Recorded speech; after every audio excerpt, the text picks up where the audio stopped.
Who let this black girl in here? Get her out. She's making a mess of my floor. Gerald Ashford didn't move from the doorway.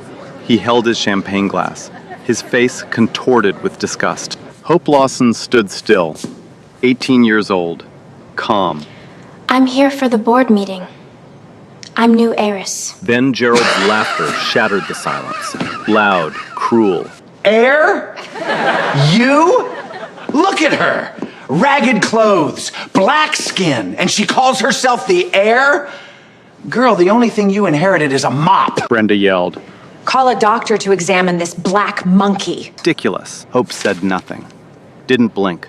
Just clutched the papers tightly in her hand and waited. She could be patient, because in 45 minutes, all those who are laughing now will be silent. 3 weeks before that moment, Hope Lawson's biggest worry was whether the electric bill would clear.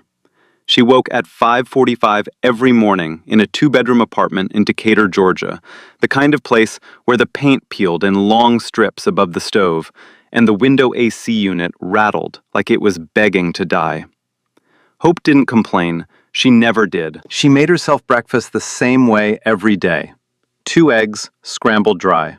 Toast with no butter because they ran out on Tuesday. Instant coffee, black. The mug had a crack down the side, but it held. She ate standing up at the kitchen counter, reading a worn-out paperback she'd picked up at a thrift store for 50 cents. The spine was broken in 3 places. She'd read it twice already. Her phone sat charging on the counter. Cracked screen. Model from 4 years ago. It worked. That was enough.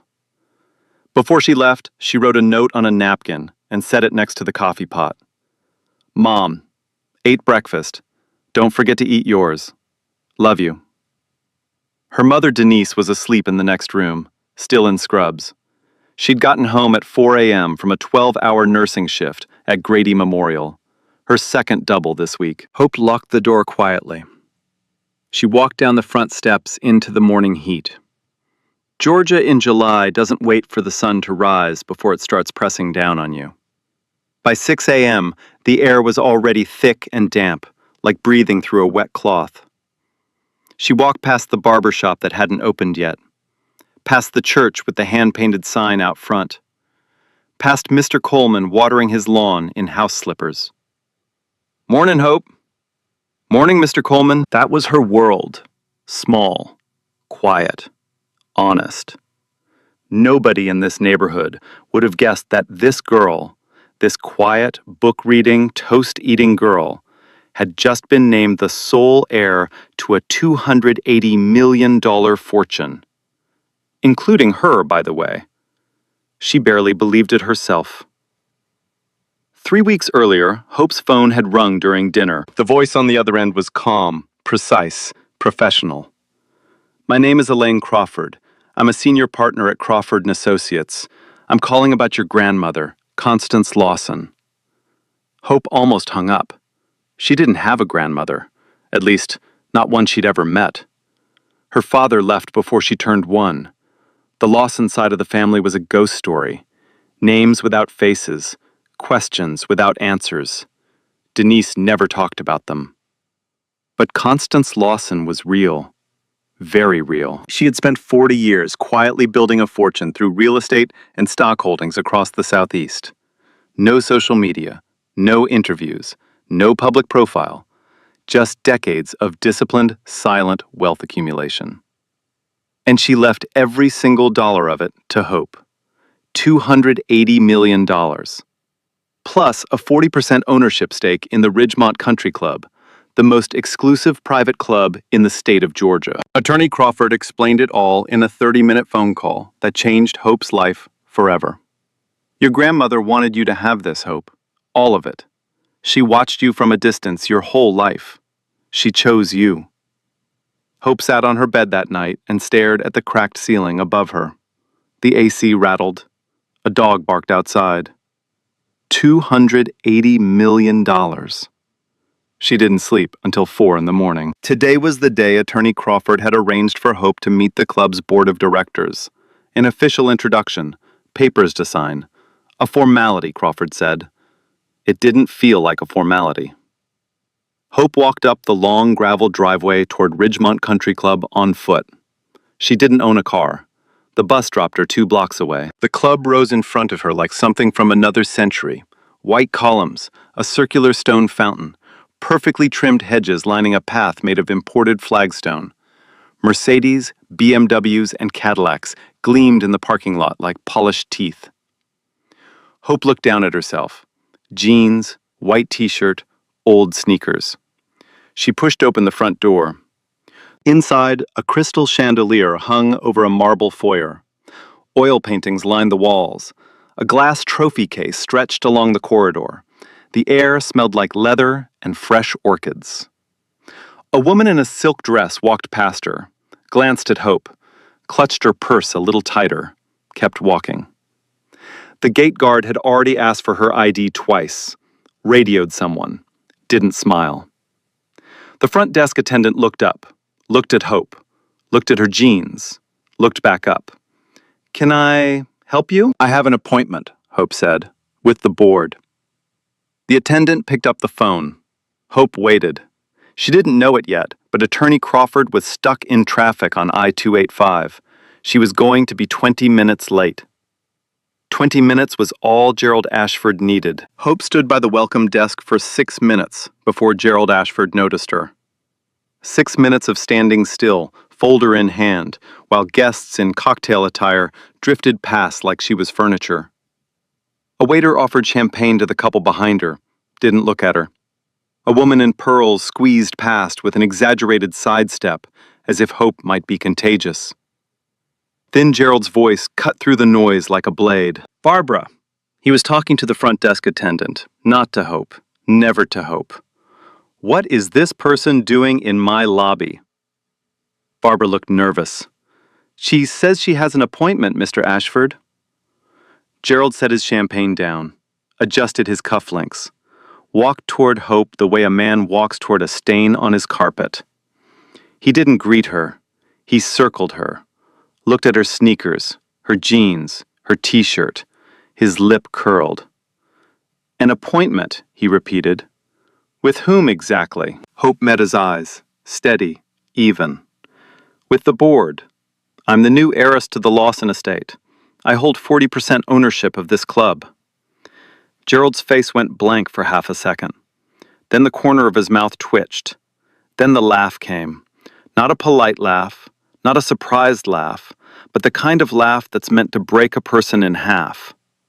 "The heiress!" He threw his head back. "Did you all hear that? This child just told me she's the heiress." 2 men beside him started laughing. A woman behind them covered her mouth, but her shoulders shook. Gerald leaned in close enough that Hope could smell the bourbon on his breath. "Girl, I've been running this club since before you were born. My father built these walls with his bare hands, and you're gonna stand here, looking like you just crawled out of a Goodwill bin, and tell me you own this place?" He flicked his fingers toward her folder. "What's that, your little arts and crafts project?" Hope opened the folder. "These are certified legal documents from, I don't care if they're from God himself." Gerald was just getting started. He turned away from Hope and raised his voice. Not because he needed to, because he wanted an audience. "Brenda, come here. You have to see this." Brenda Ashford glided over, in a cream-colored dress, wine glass in hand, 2 other couples trailing behind her like a small parade of wealth. Gerald pointed at Hope the way someone points at a circus act. "This little black girl walked in off the street and told me, with a straight face, that she's the new heiress. The heiress of Ridgemont." He mimicked Hope's voice, higher, slower, exaggerated. "I'm the new heiress." The group howled. Brenda looked Hope up and down, slowly, deliberately, the way you inspect something before throwing it away. "Oh, sweetheart, are you lost? The community center is 2 miles that way. They do free lunch on Tuesdays." More laughter. Hope didn't move. "Ma'am, I'm not lost. Don't call me ma'am." Brenda's voice went cold. "We don't know each other. And we're not going to. Gerald snapped his fingers. Show me. Show me these so-called documents. Hope held out the manila folder. Gerald snatched it from her hand, hard enough that one of the papers slipped loose and floated to the floor. He flipped through the pages with one hand, barely looking. Then he dropped the entire folder on the marble floor. Papers scattered across the tile like fallen leaves. Garbage, he said. Probably printed these at a library.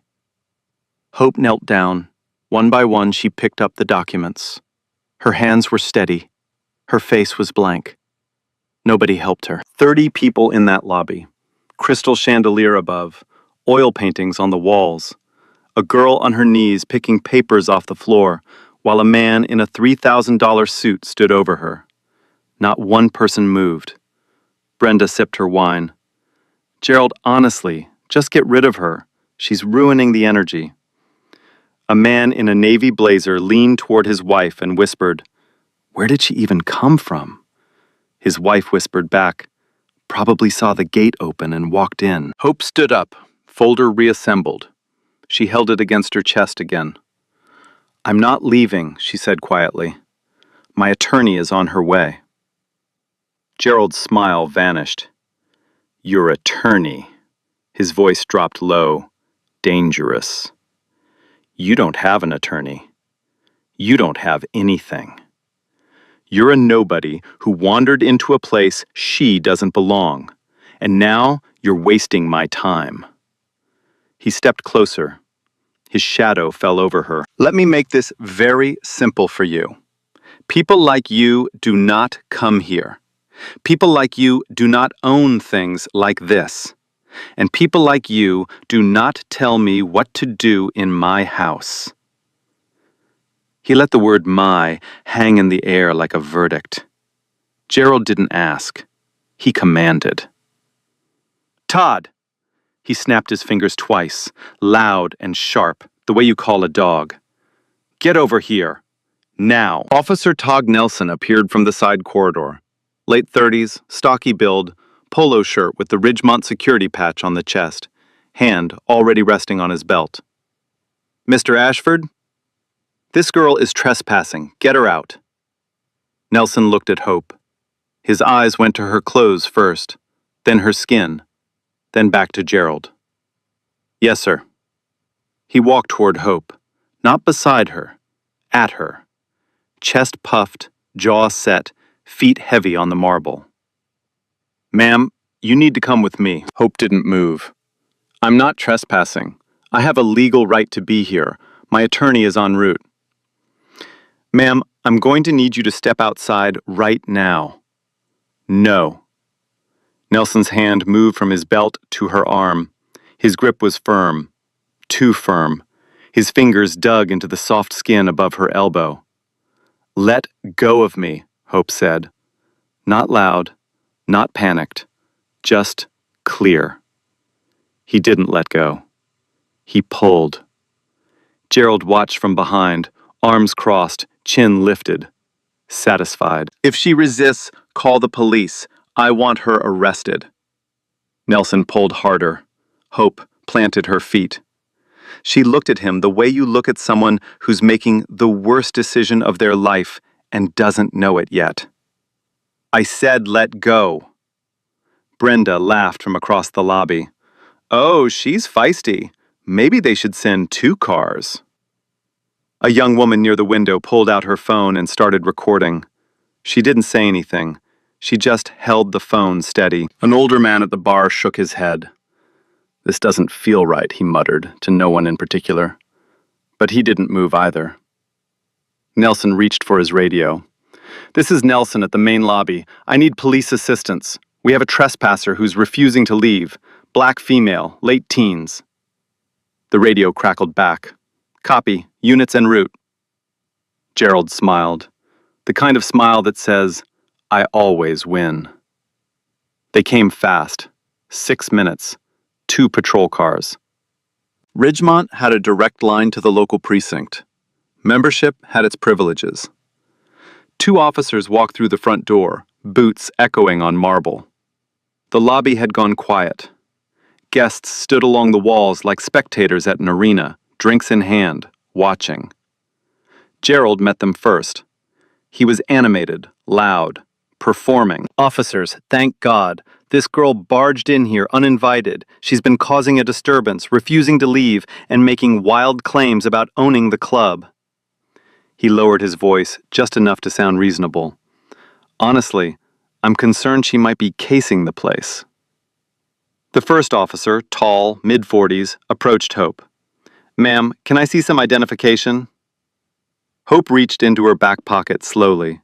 She handed over her driver's license. The officer looked at it, looked at her, looked back at it. Miss Lawson, what's your reason for being here today? I have a meeting with the board of directors. I'm the legal heir to the Constance Lawson estate, which holds a 40% stake in this club. My attorney, Elaine Crawford, is on her way. The second officer glanced at his partner. Something passed between them, a flicker of hesitation.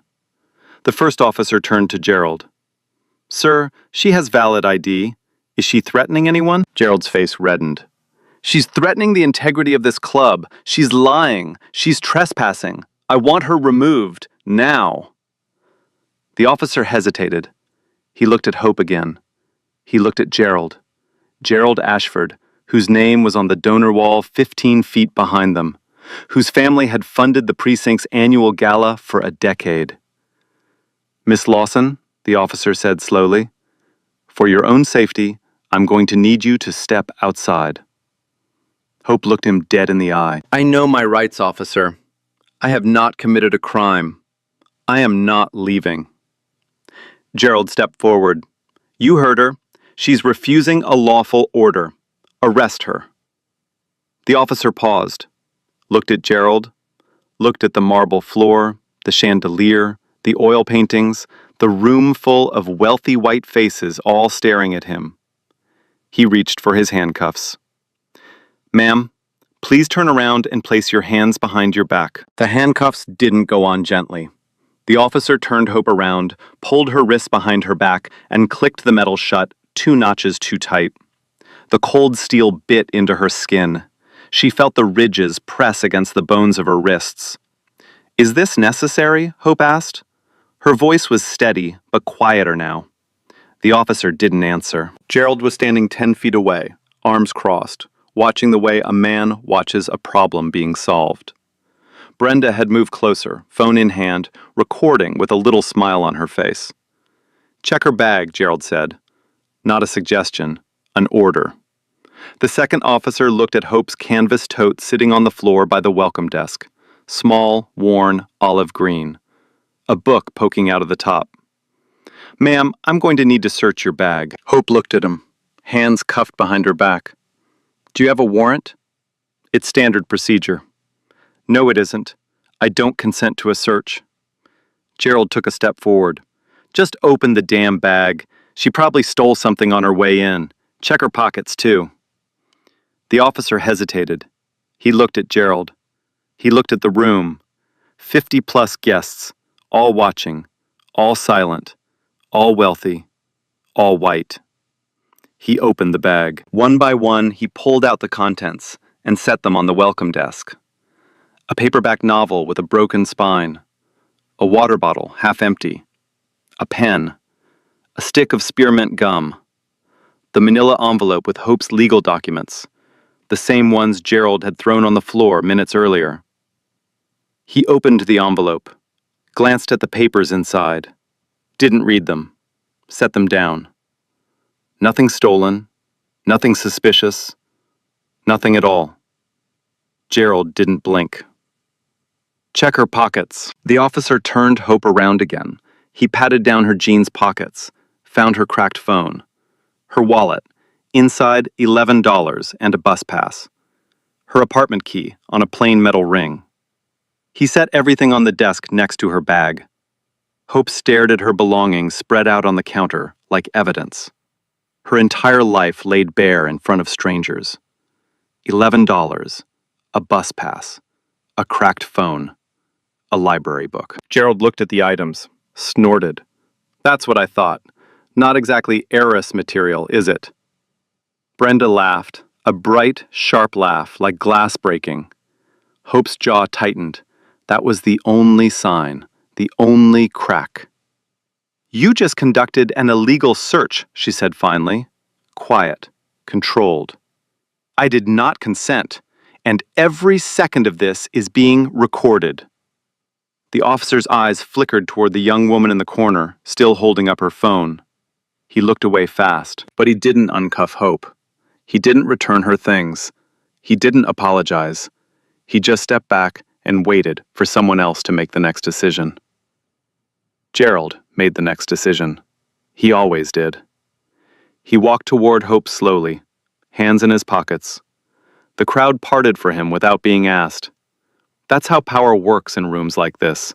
It moves, and people get out of the way. He stopped 2 feet from Hope, close enough to tower over her, close enough that she could see the broken capillaries on his nose, the yellowed edges of his teeth, the absolute certainty in his eyes. He spoke low, not whispering, just low enough that it felt private, even though 30 people could hear every word. "Let me educate you, little girl, since clearly nobody else has." He paused, let the silence build. "This club was built in 1962. My father laid the first stone. Every president, every governor, every Fortune 500 CEO in this state has walked through these doors. And in 60 years, not once, not one single time, has someone like you set foot in this building. Do you understand what I'm saying?" Hope didn't answer. "I'm saying you don't belong here. You never did, you never will. Whatever fantasy brought you through that door today, inheritance, heiress, board meeting, I want you to let it go. Because nobody in this room believes you. Nobody in this state will believe you. And when you walk out of here today, which you will, nobody is going to remember your name." Brenda appeared at Gerald's side. She looked at Hope with an expression that wasn't anger. It was worse. It was pity. Manufactured, theatrical pity. "Honey, look at yourself. Really look. Do you honestly think someone like you inherits anything? People like you don't build wealth. You don't run things. You clean them."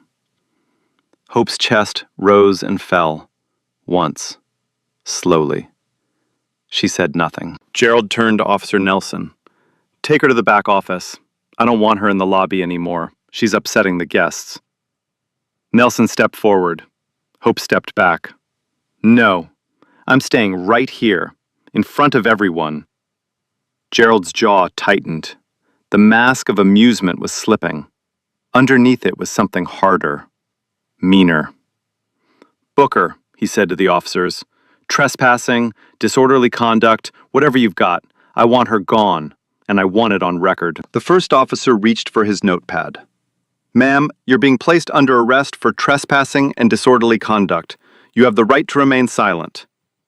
Hope stood still as the words washed over her. Miranda rights, in a country club lobby, with her belongings still spread out on the desk and champagne corks still popping in the next room. She looked around the room, 50 faces looking back, some uncomfortable, most indifferent, none intervening, not one. The front door swung open hard enough to bounce off the wall. Denise Lawson stood in the doorway, still in scrubs, badge still clipped to her chest, eyes wild, scanning the room, searching. She found Hope in 3 seconds. Her daughter, in handcuffs, surrounded by officers. Gerald Ashford standing 5 feet away with a drink in his hand. Denise crossed that lobby like a woman walking through fire. "Take those off her, right now." Her voice broke the silence like a hammer through glass. "That is my daughter. She is 18 years old. Take those handcuffs off." Gerald barely glanced at her. "And who are you? Her public defender?" "I'm her mother." "Well, mother, your daughter is trespassing. She walked into a private establishment, caused a scene, and refused to leave. The police are handling it." Denise looked at the officers. "On what charge? What did she do? What crime did she commit? The officer with the notepad shifted on his feet. Ma'am, she was asked to leave and she refused. Because she has every right to be here, Denise's voice cracked. Not from weakness, from fury she was barely containing. Our attorneys have the legal documents. She is the heir to the Constance Lawson estate. She owns 40% of this club. Gerald rolled his eyes. Oh, wonderful. Now there's two of them. He turned to Brenda. Next they'll tell me the dog is on the board of directors. Brenda covered her mouth, laughing. Denise's hands were shaking. Not from fear, from the effort of not crossing the room and putting her fist through Gerald Ashford's teeth. She pulled out her phone, dialed. Her voice dropped low and urgent. Elaine, you need to get here, now. They've arrested Hope. They put her in handcuffs, Elaine. My baby is in handcuffs. She hung up, turned to Gerald, looked at him with something beyond anger, a cold, ancient knowing. You have no idea what you just did. Gerald smirked. I know exactly what I did. I took out the trash. They walked her out through the main hall, past the oil paintings, past the crystal chandelier, past the trophy case with 60 years of engraved names, all white, all men, all Ashford friends. Hope's hands were cuffed behind her back. Officer Nelson walked on her left, one hand gripping her arm. The patrol officer walked on her right. Their boots echoed on the marble. The guests lined the hallway like a corridor of ghosts, silent, watching. Some turned away. Most didn't. A woman in a green dress leaned toward her husband. See, I told you, they'll let anyone in these days. Her husband nodded. Gerald handled it well. Hope kept walking, back straight, eyes forward. She didn't look at any of them. The front door opened. Sunlight hit her face. The heat wrapped around her like a wet blanket. Cicadas screamed in the oak trees lining the driveway. They put her in the back of the patrol car. The seat was hard plastic. It smelled like sweat and chemical cleaner. The door closed with a heavy thud that echoed in her chest. Through the window, Hope saw her mother standing alone in the gravel parking lot. Denise's scrubs were wrinkled. Her hands were pressed against her mouth. Her shoulders shook. Behind Denise, through the club's tall windows, Hope could see the party continuing, glasses clinking, laughter floating out through the open terrace doors. The patrol car pulled away. Gravel crunched under the tires.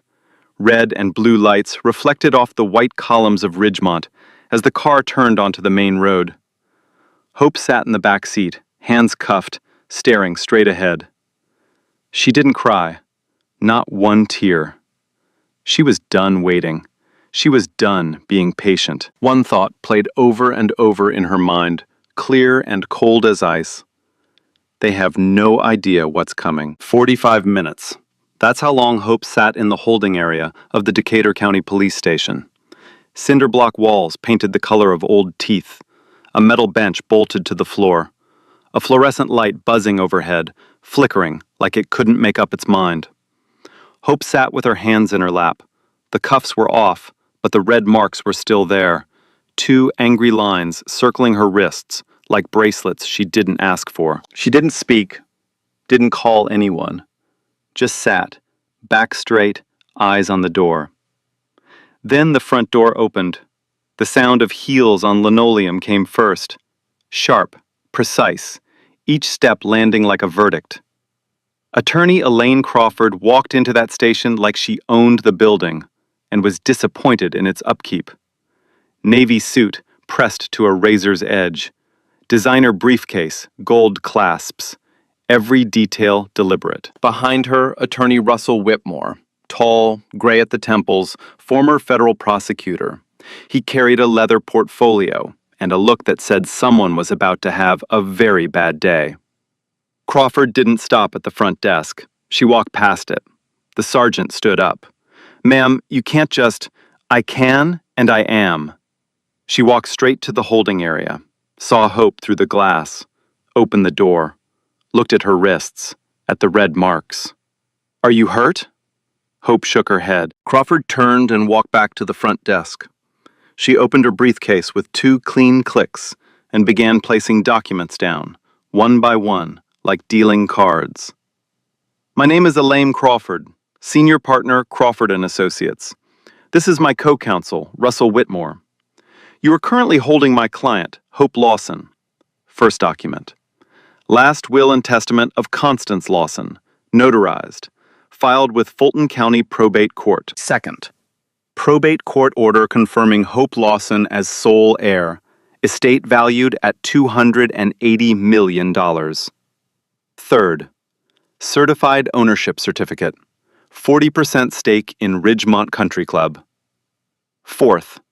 Letter from the Georgia Secretary of State confirming the legal transfer. She squared the stack and looked the sergeant dead in the eye. "You will release my client immediately. Return every personal item taken from her. And then we are going back to that club." The sergeant looked at the documents, looked at Crawford, looked at Whitmore, who hadn't said a word, hadn't needed to. He picked up his keys. Hope walked out with her head high, her folder under her arm, and 2 of the most powerful attorneys in Georgia flanking her like armor. Denise was waiting in the lot. She grabbed Hope and held her so tight the girl couldn't breathe. Crawford touched Denise's arm gently. "We're not done. Get in the car." A black SUV pulled up to Ridgemont 22 minutes later. Crawford stepped out first, then Whitmore, then Hope, then Denise. 4 doors closing, one after another, like gunshots. Inside, Gerald was exactly where you'd expect him. On the terrace, 3rd bourbon in hand, retelling the story to a fresh audience, mimicking Hope's voice, doing the walk, getting the laughs. She looked me dead in the face and said, "I'm the new heiress." He slapped his thigh. "Best entertainment we've had all summer." The laughter stopped when Crawford walked through the terrace doors. She didn't smile. She walked directly to Gerald and stopped 3 feet in front of him. "Mr. Ashford, my name is Elaine Crawford. I represent Hope Lawson, legal heir to the Constance Lawson estate and majority stakeholder of this club. 40 minutes ago, you had my client handcuffed, searched without consent, and arrested on property she legally owns." She held out a single document. Gerald took it. His hand was already shaking. Whitmore stepped forward. "We have the club's security footage, cell phone recordings from 6 guests, the arresting officer's body camera footage. We will be filing charges." Gerald's face went white. Not pale. White. The color of a man watching his life crack down the middle. This has to be... You can't... "We can," Crawford said. "We are. And we will." The terrace went silent. Every guest frozen. Every glass still. Then Hope stepped forward. She looked Gerald in the eye. The same eyes that had looked at her with disgust. The same eyes that watched her kneel to pick up scattered documents. The same eyes that watched her dragged out in handcuffs. "You laughed when I said I'm the new heiress," one beat. "You're not laughing now." Gerald opened his mouth. Nothing came out. Brenda grabbed his arm. "Gerald, we should go." Crawford wasn't finished. "What happened today was assault, illegal search, false imprisonment, and racially motivated harassment. All documented, all admissible." Gerald's glass slipped from his fingers. It shattered on the terrace stone. Nobody moved to clean it up. The silence on that terrace lasted 11 seconds. 11 seconds of Gerald Ashford standing in a puddle of shattered glass and spilled bourbon, surrounded by every person he'd ever tried to impress, with nothing left to say. Then he tried to speak. Now hold on." He held up both hands, palms out. The universal gesture of a man who just realized the ground beneath him is gone. "Let's not blow this out of proportion. I didn't know who she was. Anyone in my position would have done the same thing. Crawford didn't blink. You didn't ask who she was, Mr. Ashford. You saw a black teenager and decided she didn't belong. That's not a misunderstanding. That's a choice. Gerald pivoted. He turned to Hope, changed his voice, softer now, slower. The kind of voice people use when they know they're being recorded. Look, Hope, is it? I'm sorry if I offended you. I was trying to protect the club. You have to understand, we get all kinds of people trying to walk in here. I was just being cautious. Hope stared at him. She didn't nod, didn't soften, didn't give him an inch. You weren't being cautious, she said. You were performing. You wanted everyone in this room to watch you put me in my place. And they did. Gerald flinched. It was small, a twitch at the corner of his mouth, but it was there. The flinch of a man who just heard the truth and felt it land. He turned to the crowd, looking for backup, looking for a friendly face, looking for anyone to throw him a rope. Nobody threw. The couple in matching blazers who had laughed the hardest were already walking toward the side exit. The man in the navy jacket, who had whispered, "Where did she even come from?" was studying his shoes, like they contained the secrets of the universe. The woman who had clutched her purse tighter when Hope walked in was halfway to the parking lot. One by one, Gerald's audience was leaving, not with a scene, not with confrontation, just quiet, efficient disappearance, the way rats leave a ship they know is sinking. A man Gerald had golfed with for 15 years approached Crawford instead. Gray hair, pressed khakis, club tie. "Ma'am, I saw what happened. I'd like to cooperate with any investigation. I can provide a witness statement." Crawford handed him a business card without breaking eye contact with Gerald. Gerald watched the exchange. His jaw hung open slightly. The betrayal on his face was almost theatrical, except this time, nobody was performing. Brenda tugged his sleeve. "Gerald, stop talking. We need to go." For once, Gerald listened to his wife. Crawford turned to Officer Nelson, who had been standing near the terrace railing, trying to become invisible. He hadn't moved since the lawyers walked in. His face was the color of wet cement. "Officer Nelson," Crawford's voice carried across the terrace like a courtroom closing statement. "You conducted an illegal search without consent or probable cause. You physically restrained a minor with no legal basis. You used excessive force. My office has already contacted the Georgia State Licensing Board and filed a formal complaint." Nelson's mouth opened and closed. Mr. Ashford told me to... I was just following the instructions of a private citizen to violate someone's constitutional rights is not a defense, Officer Nelson." Crawford paused. Let it sink in. "It's a confession." Nelson looked at Gerald. Gerald looked at the floor. The club's general manager appeared from inside, mid-50s, sweating through his dress shirt. He'd clearly just been briefed and looked like a man trying to defuse a bomb with a plastic fork. "Mr. Ashford," he said, voice trembling slightly.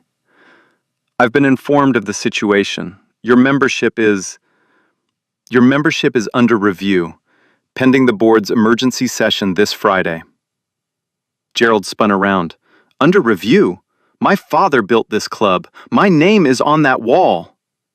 The manager swallowed. "Sir, Miss Lawson owns 40% of this club. The board will convene Friday. Until then, we're asking you to leave the premises." "You're asking me to leave?"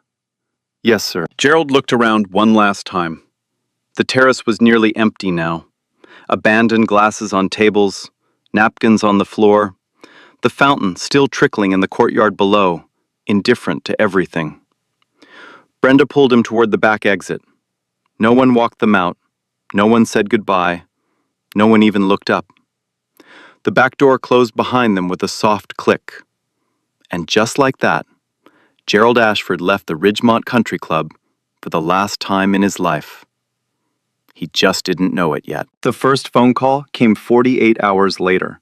Attorney Crawford filed the civil complaint on a Tuesday morning at 9:01 a.m., 1 minute after the Fulton County Courthouse opened its doors. The document was 46 pages long.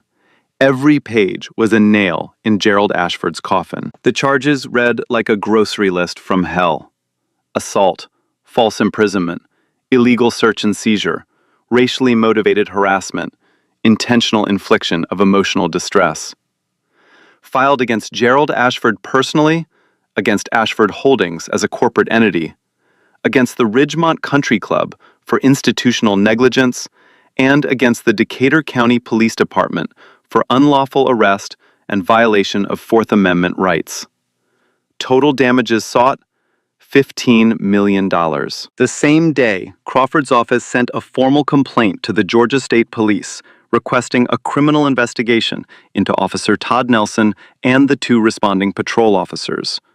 The complaint included timestamps, body camera footage references, and a 6-page legal brief explaining exactly how many constitutional violations occurred in the span of 38 minutes. By Wednesday, subpoenas had been issued for every second of Ridgemont's security footage from that day. By Thursday, it didn't matter, because by Thursday, the internet had already seen everything. The first video surfaced on Wednesday night, posted by the young woman who had been standing near the window with her phone. She uploaded it to social media with a single caption: "This happened at Ridgemont Country Club yesterday. Watch the whole thing." The clip was 4 minutes and 12 seconds long. It showed Gerald snatching the folder from Hope's hands. It showed the documents scattering across the marble floor. It showed Hope on her knees picking them up. It showed Gerald standing over her, smiling. It got 2 million views in 9 hours. By Thursday morning, 3 more videos had surfaced, from different angles. One showed Nelson grabbing Hope's arm. Another captured the illegal search, Hope's belongings spread across the welcome desk, her $11 and bus pass on display for the world to see. The third was the clearest, and the worst. It showed Hope being walked out in handcuffs through the main hall while the party continued behind her. That one got 11 million views. Reporter Vanessa Grant broke the story on Atlanta's largest news station Thursday evening. She stood in front of the Ridgemont gates with a microphone and a look on her face that said she'd been waiting her entire career for a story like this. The headline ran across every screen in the state: "Black Heiress arrested at country club she owns." By Friday, it was national. Cable news, morning shows, late-night monologues, legal analysts drawing diagrams on whiteboards. The footage played on a loop: Gerald's laugh, Hope's silence, the handcuffs clicking shut. The hashtag started trending Friday afternoon. Hashtag Hope deserves better. Within 24 hours, it was the #1 trend in the country. Then the other stories started coming. Former members of Ridgemont, people who had left the club years ago and never spoken publicly, began posting their own experiences. A black surgeon who was asked to show ID 3 times in one visit. A Latino businessman whose guest pass was lost every time he arrived. A mixed-race couple who were seated in the back corner of the dining room for 4 years straight and never once offered a table by the window. A pattern, exposed, decades deep. Gerald's world didn't just crack, it crumbled. Ashford Holdings began hemorrhaging contracts within a week. 3 development partners issued public statements severing ties. The city of Marietta canceled a $22 million mixed-use project that Ashford Holdings had spent 2 years negotiating. Gerald's personal banker called to discuss the status of his line of credit, which in banker language means prepare for bad news. 6 months later, the civil trial began in Fulton County Superior Court. Judge Patricia Coleman presided. Gray-haired, wire-rimmed glasses, 30 years on the bench. She had a reputation for 2 things: absolute fairness and zero tolerance for nonsense. Crawford presented the case with surgical precision: security footage, frame by frame, cell phone videos synced to a timeline, police body camera recordings with audio enhanced. Hope's testimony: quiet, detailed, devastating in its calmness. Denise's testimony, raw, emotional, a mother describing the moment she found her daughter in handcuffs. Witness statements from 9 guests who had been present. Expert testimony from a professor of sociology, specializing in racial profiling and implicit bias. Gerald's defense team tried everything. Reasonable suspicion, they argued. Hope's appearance was inconsistent with typical club membership. Gerald was acting in good faith to protect the club's interests. There was no racial motivation. He would have questioned anyone who appeared out of place. Crawford stood up. She walked to the center of the courtroom and faced the jury. Inconsistent with typical membership. Let me translate that. She was black. She was young. She was wearing jeans. In Mr. Ashford's world, that is the only evidence he needed. Not a criminal record, not a threat, not a weapon. Just the color of her skin and the price of her clothes. That is not reasonable suspicion. That is racial bias. And it is exactly what the law was written to prevent. The courtroom was silent. Gerald took the stand on day 4. His attorney had coached him. Stay calm, stay sympathetic, show remorse. Gerald lasted 11 minutes before the mask fell off. Under cross-examination, Crawford asked a single question. Mr. Ashford, if Hope Lawson had been a white 18-year-old girl in jeans, would you have called security? Gerald paused. His lawyer shifted in his chair. That's not a fair question. It's the only question that matters, Mr. Ashford. Gerald's face reddened. His voice rose. I built that club. I have a right to protect it. I don't care what color she is. She didn't look like she belonged there. Didn't look like she belonged, Crawford repeated softly. She turned to the jury. Let the words hang. She had no further questions. Judge Coleman delivered the ruling on a Friday afternoon. The courtroom was packed. Camera crews lined the hallway outside. Judgment in favor of Hope Lawson. On all counts. Compensatory damages, $8 million. Punitive damages, $4 million. Total, $12 million, awarded against Gerald Ashford personally and Ashford Holdings. Judge Coleman read her statement without looking up once. Her voice was flat and final, the way a hammer sounds when it hits the last nail. What occurred at the Ridgemont Country Club was not a misunderstanding. It was not an overreaction. It was a textbook case of racial animus disguised as property rights, enabled by institutional complicity and enforced by the unlawful exercise of police power. This court will not normalize it. This court will not excuse it. And this court will ensure it carries consequences.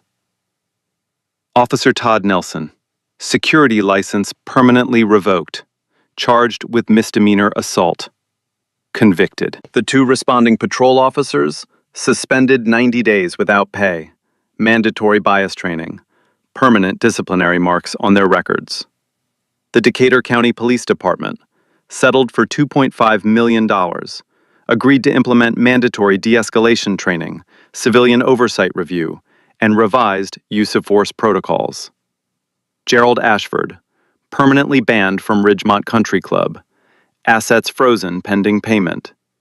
Ashford Holdings filed for restructuring within the year. Every single person who laughed that day paid for it. Every single one. 1 year later, a photograph appeared in the Atlanta Journal-Constitution that made half the state stop scrolling. Hope Lawson, seated at the head of a long mahogany table in the Ridgemont Country Club boardroom. 19 years old, natural hair pulled back, white blouse, simple gold earrings. The same calm expression she'd worn the day Gerald Ashford tried to destroy her. Except this time, she was sitting in his chair. The board had voted unanimously to appoint her as the youngest sitting member in the club's 60-year history. The vote wasn't close. It wasn't controversial. It was inevitable. Hope didn't use that seat to settle scores. She used it to rewrite the rules. Within 6 months, Ridgemont adopted a comprehensive diversity and inclusion charter, the first in its history. The board was restructured. New members were recruited from communities that had been shut out for decades. A scholarship fund was established in Constance Lawson's name, providing full tuition to students from underrepresented backgrounds pursuing law, business, and public policy. The oil paintings in the foyer stayed, but a new one was added, a portrait of Constance Lawson, painted from the only photograph Hope's mother had ever seen of her. It hung at the entrance, right next to the chandelier, right where Hope had stood on the day everything changed. Every person who walked through those doors saw it first. Hope enrolled at Spelman College that fall. Full ride. Not that she needed one. She chose to study civil rights law. When a reporter asked her why, she said something that ended up printed on t-shirts and protest signs across the country. Because what happened to me shouldn't require a $280 million inheritance to fix. She established the Constance Lawson Foundation with a portion of the settlement and her personal funds. The foundation provided two things: scholarships for young people of color pursuing higher education, and free legal representation for individuals facing racial discrimination who couldn't afford an attorney. In its first year, the foundation funded 42 scholarships and took on 16 pro bono cases. Every single one was won. Denise Lawson finally cut her hours at Grady Memorial. Not because she had to, because she could. For the first time in 18 years, she didn't pick up a double shift. She didn't set 3 alarms. She didn't fall asleep in her scrubs. She took a vacation, her first in over a decade. She and Hope spent a week in Savannah, eating shrimp on a porch overlooking the river, reading paperbacks in rocking chairs, doing absolutely nothing. One evening, Denise looked at Hope across the porch table. The crickets were loud. The air smelled like salt and magnolia. You know what I keep thinking about? What? That napkin you left me. The morning this all started. Don't forget to eat breakfast. Hope smiled. Did you eat it? No, Denise said. I never do. They both laughed. The kind of laugh that only people who have survived something together understand. Gerald Ashford was last seen listing his home for sale in a neighborhood 3 zip codes below his old one. Ashford Holdings had been dissolved. His memberships, all of them, had been revoked. The man who once told a teenage girl that nobody would remember her name became the man whose name nobody wanted to say out loud. He became a case study, literally. 3 law schools added the Lawson versus Ashford ruling to their civil rights curriculum. His face appeared in PowerPoint slides under the heading Modern Racial Discrimination in Private Institutions. He wanted to be remembered at Ridgemont. He got his wish, just not the way he planned. So let me ask you something. If you were standing in that lobby, watching an 18-year-old girl get humiliated, searched, and arrested for telling the truth, would you have said something? Or would you have been one of the people who looked away? Drop your answer in the comments. I read every single one. If this story made you feel something, if it made you angry or relieved or hopeful, hit that like button. Share it with someone who needs to hear it. Subscribe if you want more stories where the truth wins and the people who abuse their power get exactly what they deserve. Because here's what I've learned, and I mean this. Silence isn't neutral. Silence is a choice. And in moments like these, it's the wrong one. Here's something I want you to remember after the story. When you know who you are, really know, nobody's laughter can touch you. People can mock you, people can call you names, people can look at your clothes and your shoes and decide you are nothing. But that's their story, not yours. And their story doesn't change your truth, not even a little bit. And here's the other thing. The people who judge you the fastest are always the ones who know the least. Always. Because if they actually took 5 seconds to listen, 5 seconds to ask instead of assume, they'd save themselves a whole lot of embarrassment.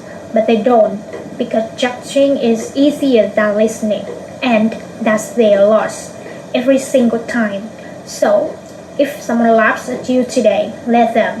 If someone says you don't belong, let them say it. Because the truth doesn't need defending. It just needs you to keep standing. The people who laugh always stop eventually. But that's real about you, that never stops. Like, share, and subscribe. Real stories, real justice. Every week. And remember, nobody gets to tell you who you are. You already know. And that's enough.